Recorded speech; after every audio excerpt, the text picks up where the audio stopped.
Let's have a look at what Amorim has been able to train into these players over time. So Harry Maguire starts with the ball right there. He gives it to Lisandro Martinez. Dalot, who is pushed up, he drops to offer a passing option. And as the ball gets played to Dalot on the wing, that triggers a run by Bruno Fernandes towards the touchline to offer a vertical passing option.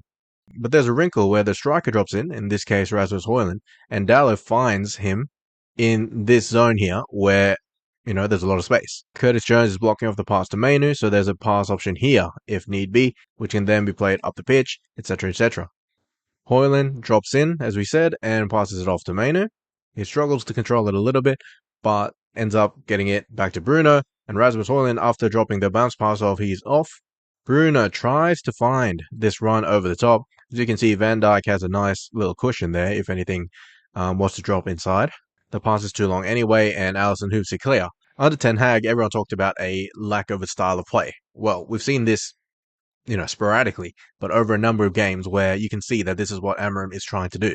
Whether our players can pull it off, that's a different question. And here is a bit of a wrinkle to the play. So Dalot has gone from his wingback position up here. You can see Bruno is in the same position on the touchline there. Dalot could have opted to play this over the top for the same run that Højlund makes as well, but he decides to give it off to Bruno. But this time Dalot has continued from his left wing-back spot and is going to continue this run in here, in behind Trent Alexander-Arnold, who had a real tough time in this match containing Dalot, to be fair. And Bruno's going to play it over the top. I mean, by the time that Dalot puts the cross in, look at Trent, how far behind he is. Kanate is trying his best to get there, but he's far behind too. Ahmad has made the run past Robertson and is in front of Robertson, but clearly behind the ball, so this cross is definitely not going to be offside as he runs onto it. Gets his head on it, but has actually run too far forward, or the curve of the ball has deceived him somehow. So instead of heading it towards goal, he ends up heading it away.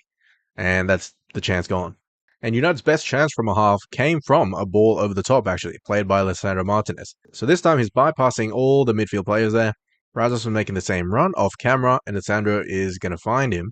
Rasmus's onside has beaten the offside trap brilliantly and is pretty much one-on-one with the keeper. Here, instead of hitting it first time towards his corner, as Alisson is backtracking as well, he decides to take a touch, which of course narrows the angle. When he eventually takes a strike, as we've said, the angle is very narrow. There's not too much room on either side of Alisson, one of the best keepers in the world. And it ends up smacking Alisson just right in the chest. A great chance. A bad finish, has to be said. Maybe his confidence is running low. But it's a sign of a pattern of play that we're willing to play balls in behind, which at Sporting, Amorim did a lot for Gyökeres.